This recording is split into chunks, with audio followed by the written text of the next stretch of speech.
The following special on journalists in peril around the world deals with subjects of crucial importance to all of us: freedom of the press, censorship, the public's right to know.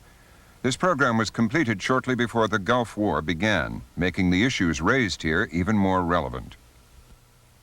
Good evening from Soweto, and what you see behind me is the home of American troops on high alert in Panama as a... Live from the Berlin Wall on the most... The security here remains terribly, terribly tight. Considerable speculation as to who the commandos are and as to whether or not there is any way that they can break out. Fear has always played some part in Russian life, almost part of the national metabolism. Will you cancel those contracts? Now, Saturday morning in Beijing, a week after the start of a hunger strike, the word has spread that the army may be moving in here. What's been happening? The perception of reality differs in Baghdad from the perception. Iraqis do not believe that President Bush will attack. I've never seen anything like this.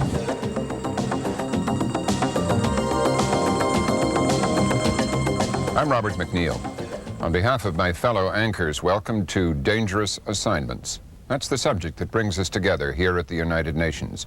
Journalists in peril around the world.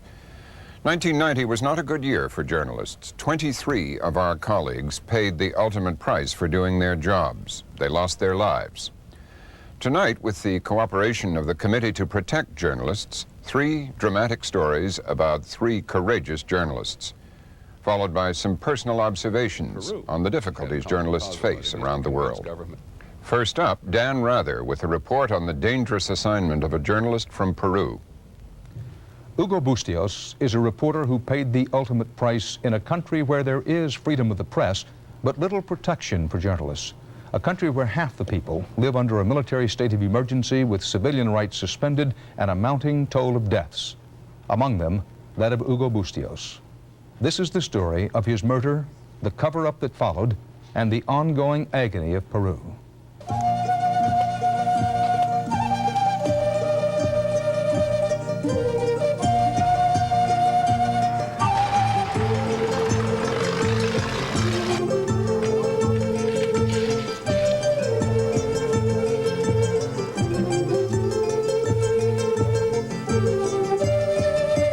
The landscapes are hauntingly beautiful. The towns are still and stunning. But it is the faces of the peasants that tell you everything you need to know. And no one knew them better than Hugo Bustillos. He was one of them. He reported on them, and he died among them. He was a sort of a classic reporter, an ideal, courageous journalist that is independent, working under very difficult conditions. Well, there you have Hugo Bustillos. Enrique Zelleri, for whom Hugo Bustillos worked, is the editor-in-chief of Caritas magazine. And he was immensely enthusiastic with his activity, very insistent and diligent. And we'd send reports with photographs, some of them impossible to publish, I would think. Some were impossible to publish, others only slightly less so. They told the story of a desperately poor and brutalized people who live in Hugo Bustillos' beat, the province of Huanta, department of Ayacucho, birthplace of Sendero Luminoso, Peru's notorious revolutionaries, shining path. In response to Sendero Luminoso, Peru's security forces have unleashed a fury that has made Peru the country with the highest number of disappearances in the world, the vast majority peasants, thought to be Sendero supporters. Con quien les habla y otros agricultores de nuestra zona. Bustillos became a journalist because what was happening to those peasants finally happened to him. His wife, Margarita. Lo desaparecieron por 12 días. They disappeared him for 12 days and released him only after he had been completely tortured. Oh, they tortured him a lot. They disappeared him because they thought he was a Sendero Luminoso leader, that he was an intellectual. They believed this because of the simple fact that he always wanted equality and human rights. He didn't like all the abuses. He never liked them.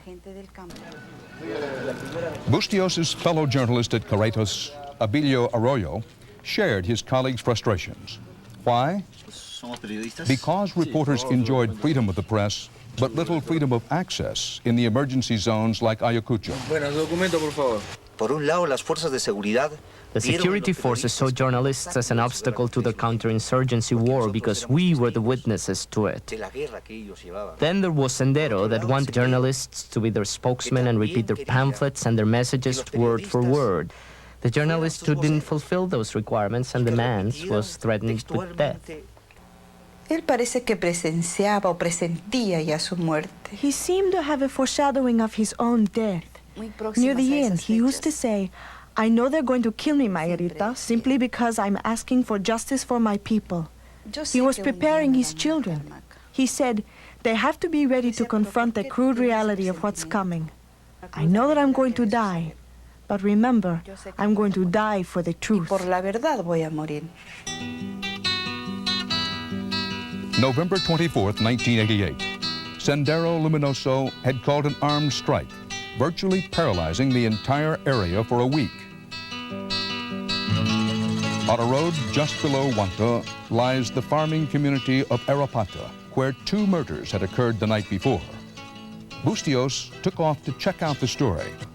He arrived at the murder scene at the end of this road. But the army was already there, and the captain in charge wouldn't let him in. Reporter Eduardo Rojas was with him. He told us since we didn't have permission from the military command, we couldn't get in. What you have to do is leave the zone immediately. We begged, but he didn't listen. So they turned around and took the road back toward Huanta, where the victim's family, together with the local police, asked them to help claim the bodies in Arapata.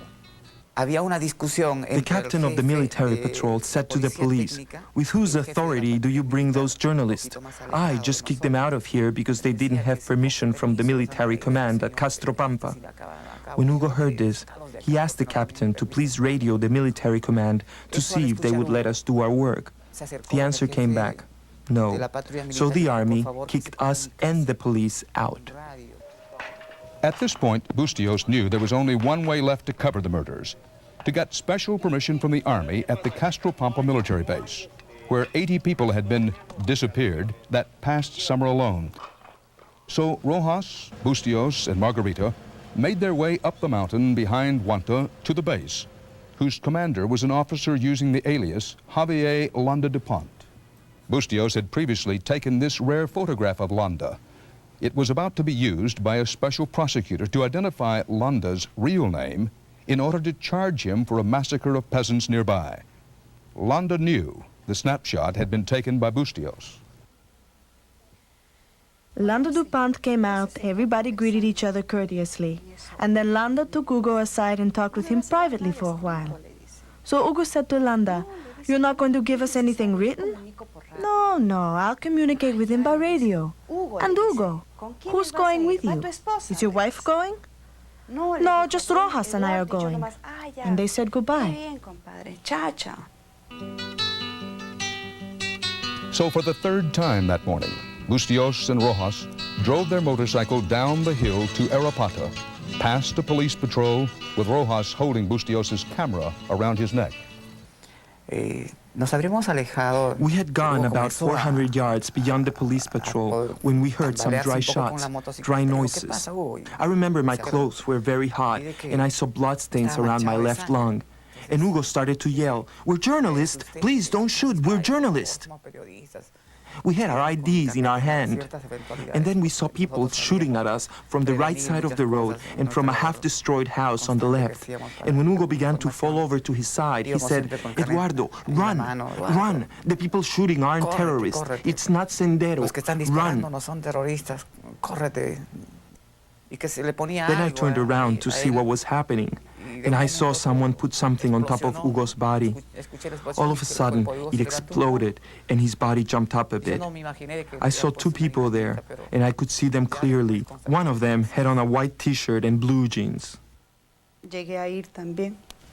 I went to Arapata to pick up Hugo's body, but they wouldn't let me by. They didn't want to. They stopped me. The way he was assassinated, I think what they wanted to do was destroy him, make him disappear. Take him apart there in pieces. Eduardo Rojas had now returned to where Bustillos lay dead, and Rojas realized why he, unlike Bustillos, had survived the attack. Bustillos' camera had taken the final bullets. I felt so powerless, I started crying like a baby. The military captain who had prevented us from working earlier was at Hugo's side. He put his hand into Hugo's pocket, took out all of his documents, then picked up and saved all of the bullet casings. I went right to Castro Pampa, got out of the car and told the person at the gate, "Get me Javier Lando Dupont." He finally came out, and when he did, he was absolutely pale. The stink on his breath betrayed him. He had been drinking hard, and there was a heavy cigar smell. I just grabbed him then and there, and I said, "Thanks. Thanks a lot for what you did. Your people killed my husband." The news of Hugo Bustios' death reached Carretas magazine in Lima that evening. Editor Enrique Zeleri went immediately to the Castro Pampa base, where he was met by a surprised Javier Landa Dupont. When we arrived, he had a cap, that was very low on his eyes, and his sweater was very high, and he looked like if he didn't want to be identified. And I asked him specifically, what happened, and he said, well, they were ambushed by Shining Path. They had gone in the motorcycle, they had passed a police patrol, and they were going towards the army patrol. The attackers confused them with the police patrol that was going their way. And so, this is how it happened. I asked Landa, does the police here use motorcycles? And he said, well, no, they don't. And this is the last time I saw Landa. There is no doubt that members of the army committed the assassination. First of all, the only person who knew we were going back to Erapata for the third time where we were ambushed was the Castro Pampa military commander and his people in Erapata. He, Hugo, Margarita, and I knew. Nobody else knew. Immediately, Abilio Arroyo set out to locate eyewitnesses, 7 in all. The peasants of Erapata trusted me and told me the truth about who had ambushed Hugo Bustios and Eduardo Rojas. At the precise spot where Bustios was killed, there were many witnesses who had observed how a military truck arrived and 7 men or so got off and positioned themselves on both sides of the road, waiting for Bustios' arrival in the brush on one side and next to a small house on the other. One witness, this man, specifically identified an army captain who was under the command of Javier Landa Dupont. The witness's testimony and their photographs were immediately published in Carretas to force an investigation. This is not what happened. I think there was an outright sabotage to investigation. 2 of our witnesses, 2 of the witnesses we had found, 2 elderly persons, were arrested by an army patrol, taken to the Castro Pampa barracks, and held there for 48 hours, and the man threatened or pushed around, if not beaten, pushed around and threatened, and then sent over to the provincial prosecutor to see if he would accuse the army personnel. As you imagine, the poor man said he hadn't seen a thing, etc., etc. The provincial prosecutor was absolutely paralyzed by fear. He didn't move a finger. Didn't move a finger. It was an absolute scandal. I mean, he didn't request the casings of the bullets. He just did nothing. We asked the provincial prosecutor, Dr. Massimo de la Cruz, about Zeleri's accusations. Personally, I couldn't get to the scene of the incident, and I couldn't collect any of the evidence. The bullet shells, for example, or the dynamite that was set off. I couldn't get them. I've asked Lima repeatedly to send the evidence here for investigation, but so far they haven't sent anything. Unknown to Carretas or the military command in Huanta at the time, there were several more eyewitnesses, one of whom agreed to talk to us only because she's no longer living in Huanta. How did you know it was the army and not Sendero? They were wearing jeans and white T-shirts. What does a white T-shirt mean? Anybody could be wearing a white T-shirt. Yes, but Sendero people never wear white T-shirts. And don't you see? The army people were disguised. and we saw how the army people change clothes. They put on t-shirts and then they put on jeans. And where did you see them change clothes? In Erapata, on the farm, right there where there is a wall, a covered wall, and they were changing their clothes behind that wall. Just next door to Provincial Prosecutor de la Cruz's office, Judge Cesar Amato is waiting patiently for the prosecutor's official complaint so that a judicial investigation into the Bustillos case can begin. He is not hopeful. Generally, what do the prosecutors really do anyway? They receive a report of this type and they give it to the police to investigate. How can the police investigate the army? It's self-defeating. They don't investigate the army and it ends right there. So there is no clear and concrete investigation. Carretas magazine asked the Army for its list of who was on patrol when Bustillos was killed. The answer? This is military security. We cannot reveal these names. While I was at the airport waiting for the first flight to Ayacucho, I could see Hugo Bustillos' name on the front pages of the papers. And I could see the circumstances of his death, and I started to cry because I said, that's how I'm going to die. That's what the papers are going to say about me. But it's the reality we all face, those of us who are committed to our people. Estamos comprometidos con nuestro pueblo. He thought that he was protected because he was a journalist. It's a very ironical situation. When they were shot at, Hugo Bustillos and Eduardo Rosso kept screaming, "We're journalists," you know, to protect themselves. "We're journalists, you know, don't shoot, we're journalists." And of course they were. That's why they were killed, you know.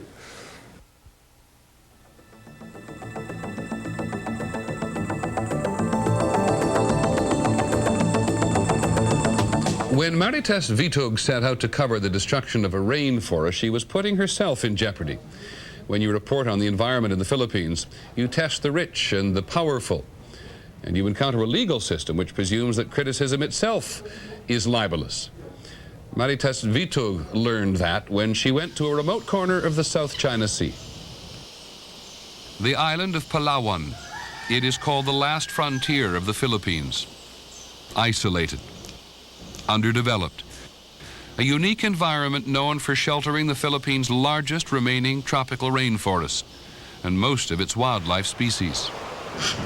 But that Palawan is vanishing, and very quickly, as the forest falls victim to the chainsaws of its millionaire timber tycoon, who had never, until recently, been challenged by a journalist. For a journalist to do a proper job is to be able to tell your story in the most complete way possible.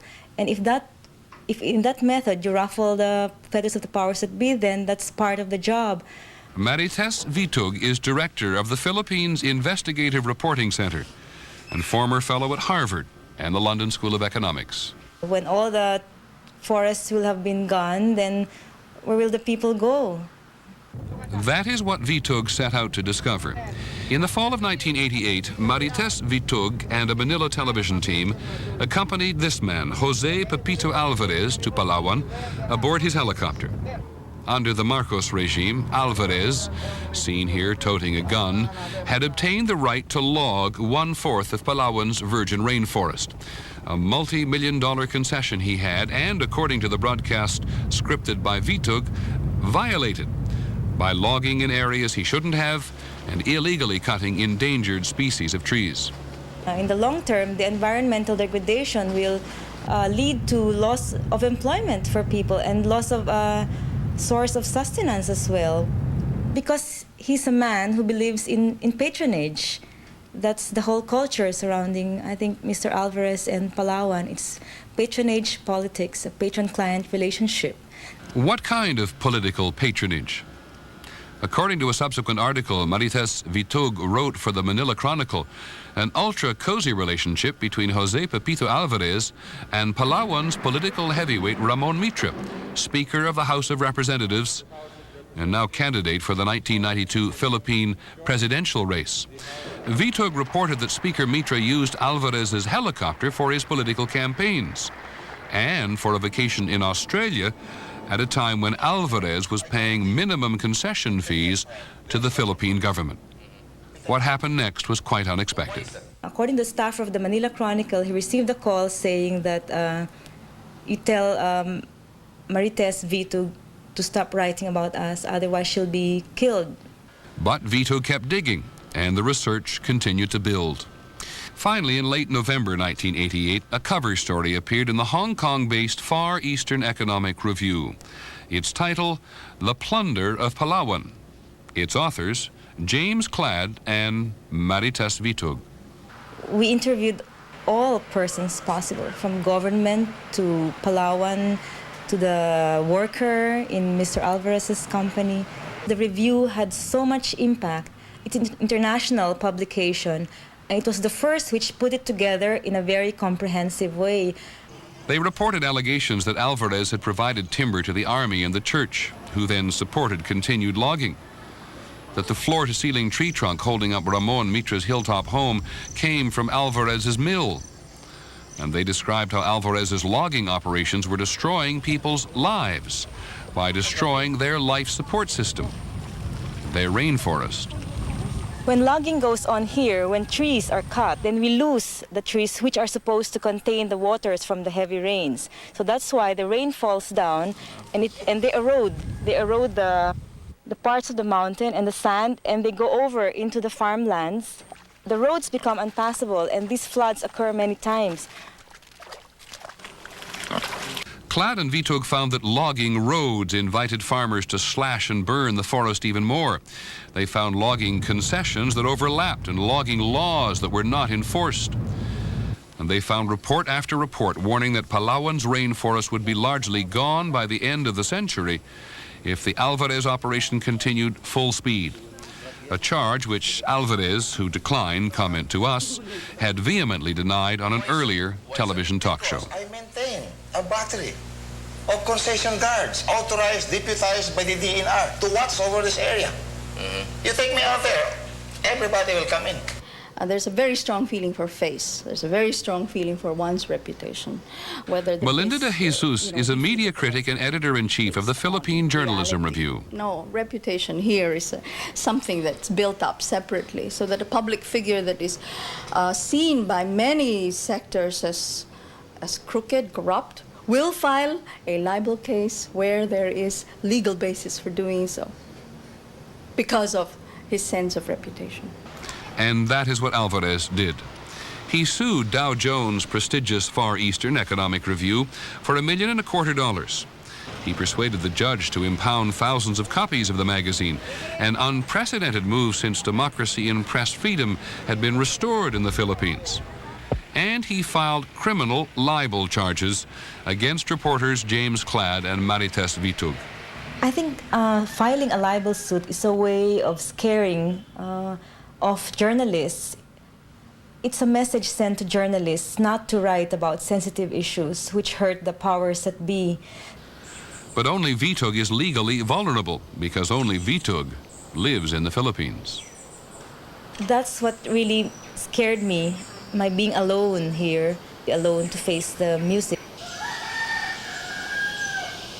It has been almost 2 years, and I've lived with the idea, and I'm now used to this, and I think I can manage here, and I can't leave. This is my country, so I think we live in difficult situations, but we manage to cope. Part of Vitug's difficult situation is that libel is a criminal offense in the Philippines. Unlike the United States, when reporters are indicted here, the court issues an arrest warrant. In addition, malice is presumed. In other words, you're presumed guilty until proven innocent, undermining what Filipino reporters feel is the presumption of innocence a democratic society should foster. The courts, I think many Filipinos will tell you, have been instruments of power, have been allies of powerful politicians and powerful businessmen. And it has created a kind of a tradition that the way to fight anyone that challenges one's power is through the courts. Maritessa's trial has not yet taken place because her criminal charges are still sitting on the prosecutor's desk. But in the meantime, the logging story has drawn others into the legal hassle. One of her major sources, conservationist Junie Kalau, reprinted the Clad Vitug article as part of an environmental ad in the Philippine Daily Inquirer, Manila's major newspaper. In short order, 4 armed men showed up at Calau's office to arrest him for what they claimed were tax problems. Oh yes, you know, from the very way that these people were coming in with their guns tucked in the back and in private, not in uniform, and I said, yeah, this is pure harassment, and you know. Kalau was not intimidated, nor was Inquirer editor-in-chief Dick Pascual. Certain things have to be said. Somebody has to say them. We have learned our lesson that a nation that doesn't talk is liable to get deeper into oppression. We have to speak up. And if people can't do it, the paper will do it for them. And yes, Jose Pepito Alvarez filed yet another libel suit, this time against the Philippine Daily Inquirer, Junie Kalau, James Clad, and Marites Vitug. Faced with this epidemic of suits, has Marites Vitug abandoned the story? She has not. Back on Palawan, she is still unearthing new information. The export of logs from the Philippines is illegal, and what she has heard about Alvarez's Pagdanan timber is not encouraging. Yeah, we hear that Pagdanan timber directly ships its logs from here to Japan, and that according to some local sources, they try, and then when they come back to Palawan, they bring equipment for their bulldozers and tractors for the personal use here in the concessions in order to avoid taxes. The congressman, Ramon Mitra, who's the House Speaker now, is still a good friend of Mr. Alvarez, who is the major concessionaire here. I don't think in terms of political alignments that anything has changed really. They may even be strengthened. Libel is part of the package that the journalist has to carry through her or his career. And however way it turns, if you're a good journalist, then you take it and you show that you can win in spite of it. I think Marites should continue, and she should set an example for everyone that these investigative reports are what journalism is about. And I think in the end, she's going to win her case with the people. Any journalist who believes in a story's doing and who knows that it affects a larger public interest, then is worth going to jail for.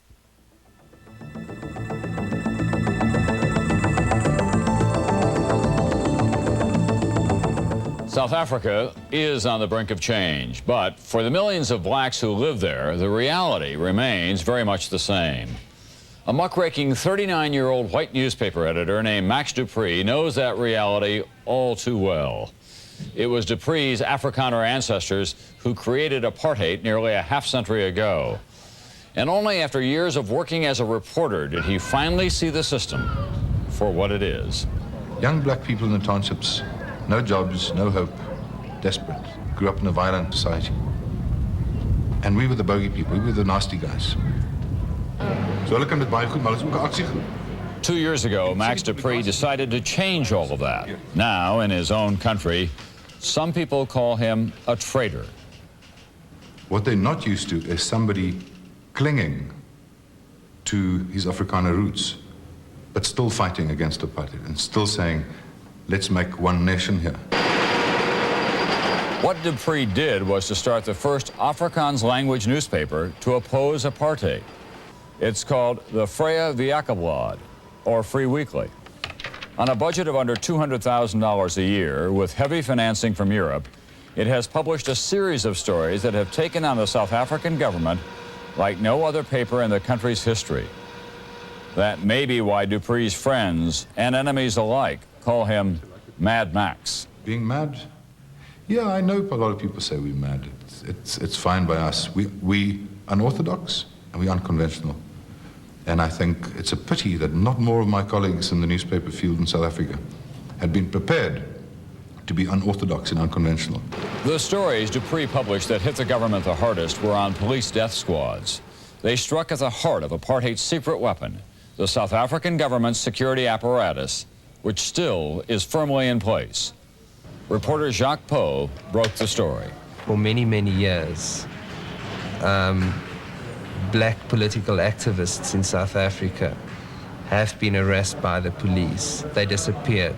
They were murdered. So it was, in the black community, it was a very, very important story. Former police captain Dirk Coetzee was Poe's chief source for the story. Coetzee, who was forced to flee overseas, spent 5 years talking to Poe before going public. I had to find someone reliable that would listen to my story, leave the country with me to a place where I can tell my story, keep it secret until I've worked out my future, so that the South African security forces can't catch up with me before I could get my story out to the world. Because if this would have happened in South Africa, if they would have caught me, they would have put the case in camera, and the truth would never be able to come out to the world. Coetzee named a high-ranking government official, General Lothar Neethling, whom he claimed was part of a secret police hit squad run by the government.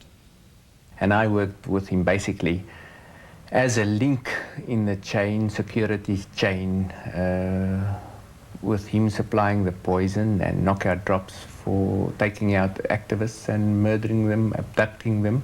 You see, basically, back in the back of our minds, we knew about these things. I think the whole of South Africa knew about the things that Dirk Coetzee was talking about. But we didn't want to know, and we preferred to dismiss it as rumors and not deal with it, because it was ugly. It is ugly. And we wanted to say, we wanted to come out with this so that nobody could ever say, as they did in Germany, we didn't know. Harold Parkendorf is a newspaper and television commentator in South Africa. I think Max started publishing those stories and nobody believed them. And he kept publishing and eventually, it's a little like Watergate, and eventually you can't ignore it anymore because there is so much evidence, even if some of it isn't very strong evidence, but there is enough evidence. And then you begin to pick it up.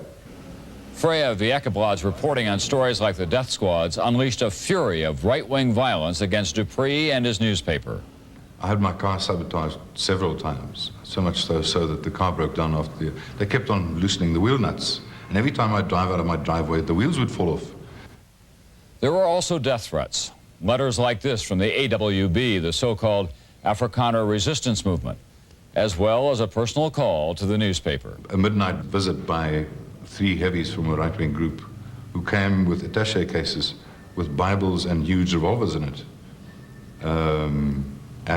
It took the police 2 hours to get here, and they were about 200 meters away. When that kind of intimidation against the newspaper didn't work, last July, its offices were bombed. Well, we had a bomb explosion that ripped apart our whole front entrance, and if it wasn't a strong building, the damage would have been a lot worse. Later that same night, when Dupree returned home, he got another surprise. As I walked in, I got a phone call saying, "This is only the beginning. Now you're the next target and your staff." What shocked Dupree about the call was that he had just changed his phone number 6 days earlier, and the new one wasn't even listed or in his name. The only way that the guy could have had my number would have been if he had a contact inside the post office or in the police. Now that's when it scares you, because who do you run to then if you're under threat? If you can't run to the police, what do you do? Despite those death threats and violent attacks from the right wing, Dupree took the unprecedented step of inviting right-wing Afrikaners to air their views in his newspaper. One of them is Boerstadt party leader Robert van Tonder, who predicts the violence against Freya Viekablad will continue. Well, I think that is something you must expect. And now with the position deteriorating in South Africa, this will multiply. The conflagration in Southern Africa will start the day they hand over power to a communist, or they share power with a communist-dominated alliance of Mandela. Then it threatens our very existence, our property, our lives, our safety, our stability, everything. That will be the start of trouble. What I'm saying is, if we cannot ultimately pull in the Afrikaner constituency, this problem constituency, these Boers, these wild Boers, if we can't pull them into a non-racial new South African nation, we're going to have problems. We're going to have some very, very serious problems. We're talking Lebanon here. The violence, the death threats, the constant financial crises. For Dupree's tiny staff of 14 reporters, it is always a struggle to keep Freya Viakablad afloat. But that has not dampened their enthusiasm for the task. The best thing is that it's sort of anarchistic in a very sort of systematic way. There's a pioneering thing. I think that we all feel that we're doing good work, you know, and we're moving with the times, and we are breaking down perceptions, and you know, all that. Even if today I'm offered double what I get at any of the establishment papers, I would refuse. Because you can do things here which you can't really do anywhere else. That may be what the South African government concluded as well.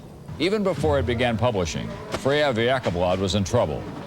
It all began 2 years ago when the Minister of Justice hit the newspaper with a registration fee of $15,000. That's 3,000 times higher than usual.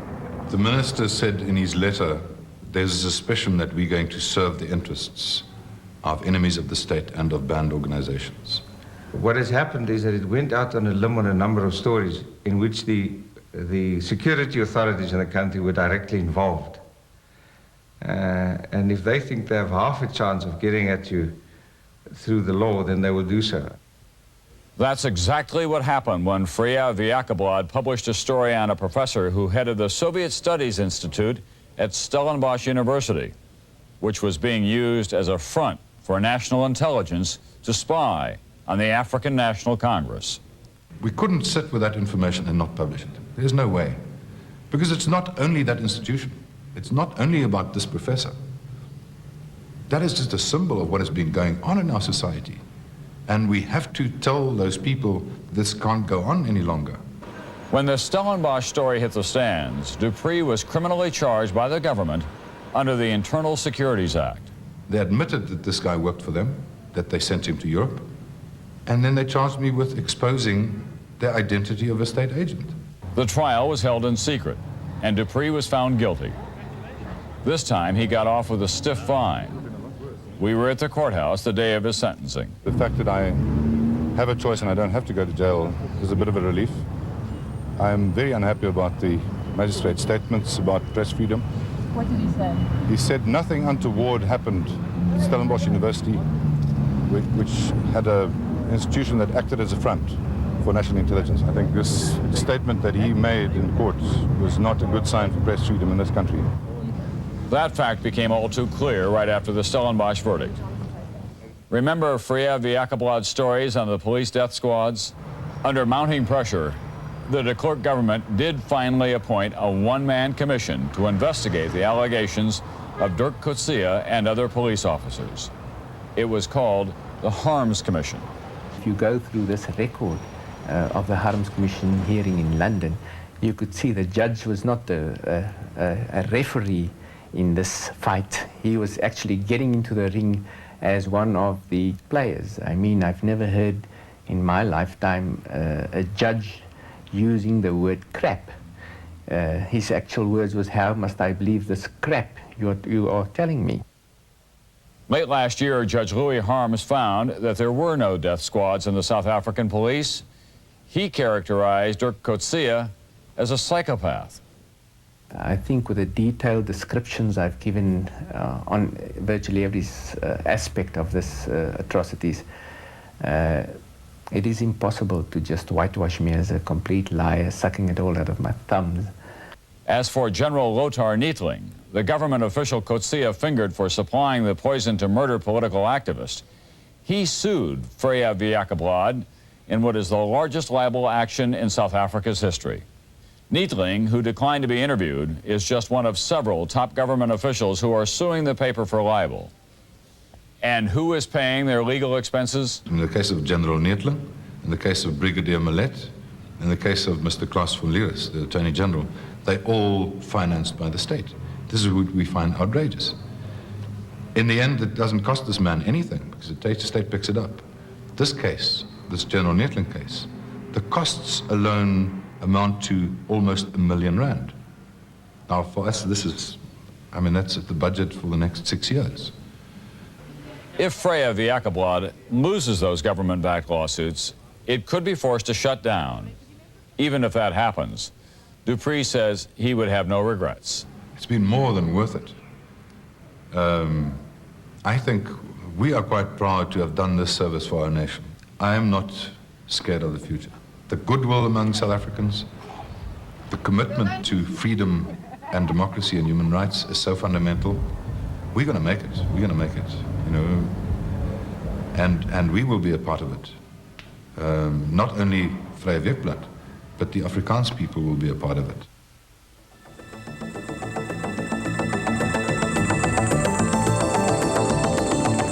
Those three journalists all had one thing in common. They worked without the protection of a First Amendment. Joining me now are prominent journalists who've all worked abroad, similarly without that protection. Tom Brokaw of NBC News, Peter Jennings of ABC News, Bernard Shaw of CNN. Dan Rather is out of town on assignment. Bernie, why should we, Americans, journalists, be concerned about the safety of journalists in other countries? Because they are we. Our caring about them in a way is instructive for their governments, which might not necessarily not only care about them, but not respect them, not respect freedom of the press, freedom of speech. I think there is a point to be made with other governments that if they don't protect those journalists, we are therefore similarly at risk working in those countries. How far is it seemly for Americans, American journalists enjoying the protection of a First Amendment to push other countries to behave in a similarly open way? And how much is it their business and not ours? Well, I think that there's a kind of moral imperative to push pretty hard for it from our point of view, and that we are not always going to be successful in imposing our values on other countries, obviously. But there truly is the practical side as well. You get in there and you want to do business, and sometimes you find if you push too hard and you're going to be shut out of doing the business that you've come there to do. I disagree a little bit with the initial thought that we push as hard as we possibly can. We are not, after all, governments. We're independent operators, and I think it's more incumbent upon government to push government or institutions such as human rights institutions. I'm not sure that journalists should be pushing the envelope too far just for journalistic freedom. Let's talk about that for a moment, because what I think is that if we care about values, if we go into a third world country and we give sunlight to what is going on there and we make that a part of the story, but very often we don't make it a part of the story because, practically speaking, we're trying to go off the system for one thing. we're trying to work our way around the system so that we get a story on the air. Does having a First Amendment give American journalists abroad anywhere a kind of special moral passport that they feel that? I think that's a fiction. I think you push the margin as far as you can go, with the realization that if you push too far and too hard, you're going to get bounced. You might lose your accreditation. So might your people on the ground. You might become persona non grata. So there's a risk involved. One of the best demonstrations of what can happen to you as an American, I think, is to go, and this is still true in many instances, to go from the United States into Mexico, just across the border. I remember when I was working in California, there was a particularly heinous case of a lot of children dying of contaminated milk in Tijuana, which, as you know, is a walk across from San Diego. And we literally walked across to cover the story, and federales had guns at our heads within about 30 minutes, the federales being the police in that area. And what we ended up doing was setting up a lot of dummy film cans and chase cars going in other directions. But I was struck by the fact that within sight of San Diego, within sight of Southern California, there I was in this game of Costa Brivas or something, you know, that didn't know how it was going to end up, and we ended up with 2 cameramen in jail. I think the natural inclination of a news organization is to hang on as long as you can. And if you hang on, you are going to, at some point, in some way, succumb to an oppressive system which we've agreed we should be resisting as much as possible. How far do you all think it is justified, because we come from this tradition, which is totally open, of going around, undermining, doing everything you can to betray the censorship? I used to do everything I could to break the censorship rules when I lived in Lebanon. In the old days, we used to ship film We still ship videotape in string bags. We always had to go to the censor, so we would take our string bag down to the censor. We would open it, we'd take out the cans of film, he would stamp all the cans, we would take them back and then unstitch the thread from the bottom of putting it. We did everything we could all the time to beat the censor's rules. I had an amusing incident with, I was going to challenge the Israeli censoring system one time. We had gotten, during the '82 war, we had sent a small plane out over the Mediterranean, and we'd gotten an Israeli warship off the coast of Lebanon, and we brought it back, and that was going to be a big deal because they were closing in very close and so on. So we called in, I summoned in the Israeli censor, and it was a guy in a pair of Birkenstock sandals, and an academic type with a bag over his shoulder and beard, and he watched all this, and I said, we're putting that on the air, I don't care what you say. All right with him, and I was astonished that he was able to go along with this as quickly and as quietly. When he got it all the way to the door and he turned around and he looked back, he said, you may want to point out to your audience, however, that that's an American warship, not one of ours. They've also gotten much more sophisticated than that, a lot of the censors. I mean, coming out of Iraq now, they watch everything. But what about when you're working with... Can I tell you an Iraqi story? Sure. In Iraq the other day, after we had had a long conversation with Saddam Hussein, we had provided a dub, a copy for the Iraqi government, as we said we would, but the Iraqi information minister took the tape away and came back 5.5 hours later. You can imagine how nervous we were. And every single close-up of Saddam Hussein had been removed. Every single shot like that. They did not edit it once for text. Didn't edit a single thing that he said or I said, but they took out all the close-ups. Maybe you had a bad day shaving. Image, image, image, image. I go back to one of the gravest experiences I've ever had in this business. June 20th, 1979, a friend and colleague at the time, Bill Stewart of ABC News. We had been covering the methodical fall of the Somoza regime, and Bill was summarily executed by one of Somoza's soldiers. President Somoza owned the television station from which we fed our networks, so there was blanket censorship.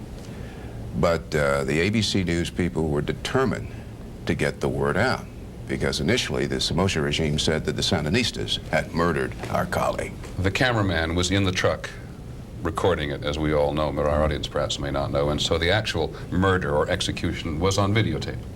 To get around the censor, who's sitting right there in the same control room, our editor fed about 5 minutes of what we call visual garbage. Government troops riding around with rifles and what have you, and looking very macho.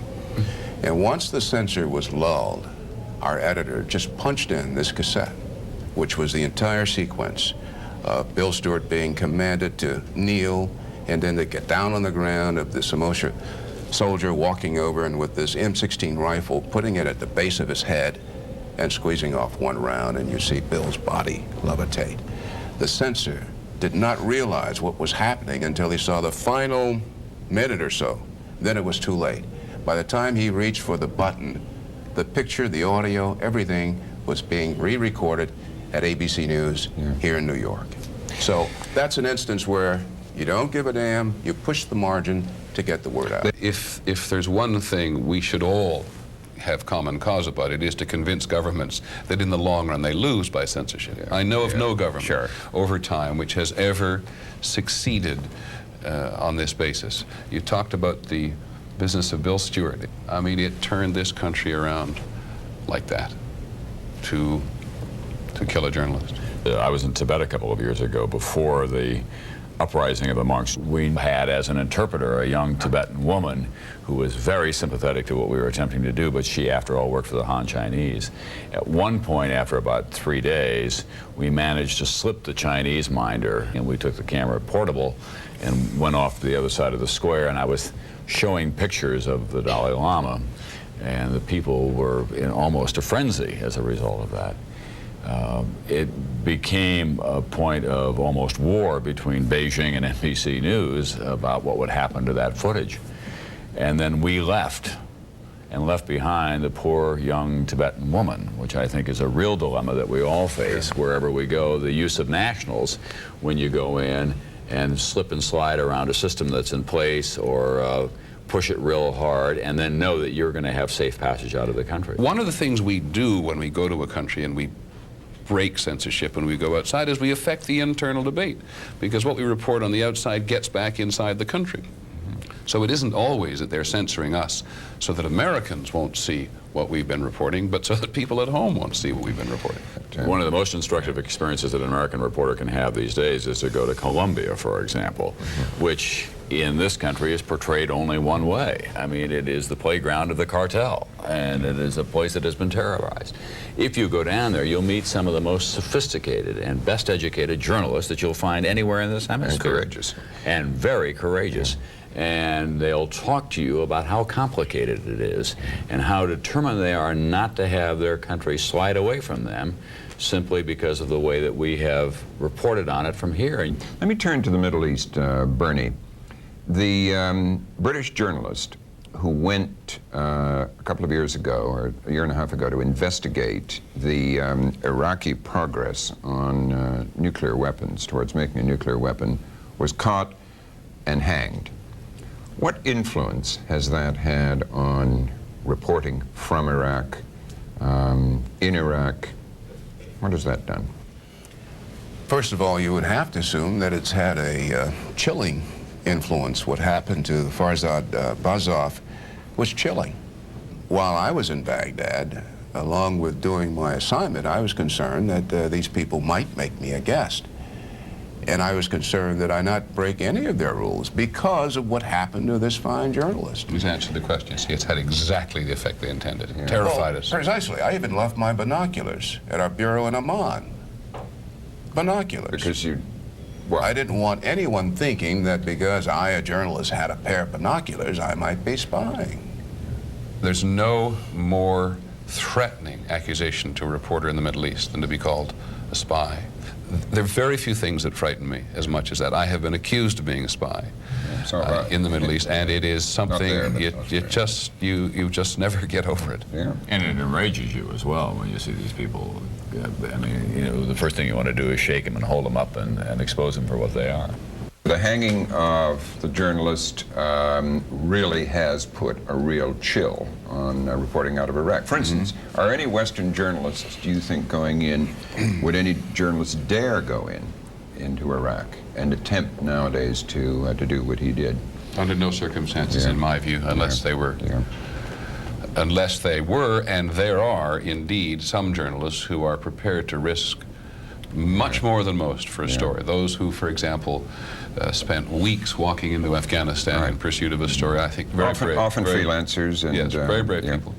But I think to go to Iraq today would be, under these circumstances, would be deemed by most journalists to be suicidal. And, I mean, you can hardly blame the Iraqis for having that kind of a mentality these days. They're in a state of war, in a matter of speaking. And the fact of the matter is that there's a lot that we cannot do as American reporters in Saudi Arabia, where we have 400,000 people on the ground, more than that.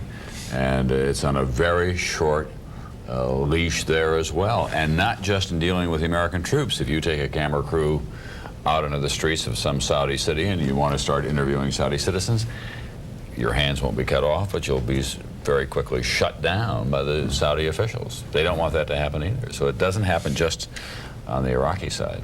I think a basic rule of thumb for any journalist is to realize that if you come from a Western tradition of press freedoms and you're going to a country that not only does not share but abhors those traditions, you have to realize that the mindset on the ground is you are either for us or against us. There's no in between. We started with 3 stories of courageous journalists, one dead as a result of his activities. What can we do, what can Americans do to help journalists in other countries? I must confess, I think not a great deal, except to somehow encourage them to know that they're morally supported. I think one of the ways I think we can on occasion protect journalists is to write about them and talk about them. And many foreign journalists who face very difficult assignments feel much more comfortable if they have been given the protection of the publicity which we may give them in the international arena. Generally, I think we journalists are very, very poor about explaining what it is we do and why we do it. I think we should overcome that. We have a certain set of problems. We don't explain to our viewers, readers, and listeners why it's important that they get the information that many men and women all over this planet risk their lives for 24 hours a day. Would you say the situation's getting better for freedom of the press around the world? I mean, is that as people who travel a great deal, yes, are we seeing a net improvement, do you think? Yeah, I think it is. I think that it's generally a rising tide as more and more of these countries are opening up and as there are more and more of us out there flooding the world. Well, I don't think so. I don't think, frankly, that a net improvement is relevant. If we have, for example, an improvement in the Philippines, with the advent of Corazon Aquino, it hasn't made things any better in Peru. So I think there's a tendency here to sort of say, well, yeah, things are getting better. You ask a Peruvian journalist that, they're not getting any better. Let me put it this way. As long as a journalist is being arrested, tortured, and killed, I don't care about a rising tide or anything. As long as journalists are being prosecuted and persecuted, I take no solace in the state of how well journalists are treated in this world. Well, thank you very much, Bernard Shaw of CNN, Peter Jennings of ABC News, and Tom Brokaw of NBC News. I'm Robert McNeil. Thank you very much for joining us.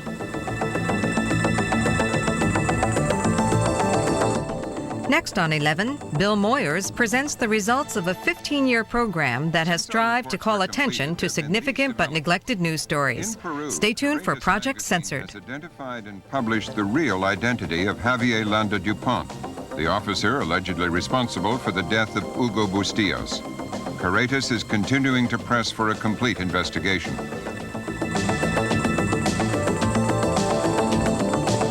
In South Africa, the court found that Freya Weekblad had not libeled General Lothar Neitling in its stories on the police death squads.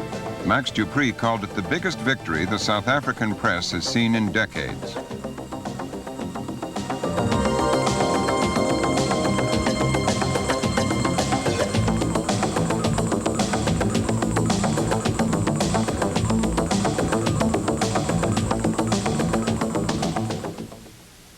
Major funding for dangerous assignments is provided by Philip Morris Companies, Incorporated, with the hope that those courageous journalists who often risk their lives will soon come to know the freedoms now enjoyed by all Americans. Additional funding has been provided by viewers like you and the Charles Stewart Mott Foundation.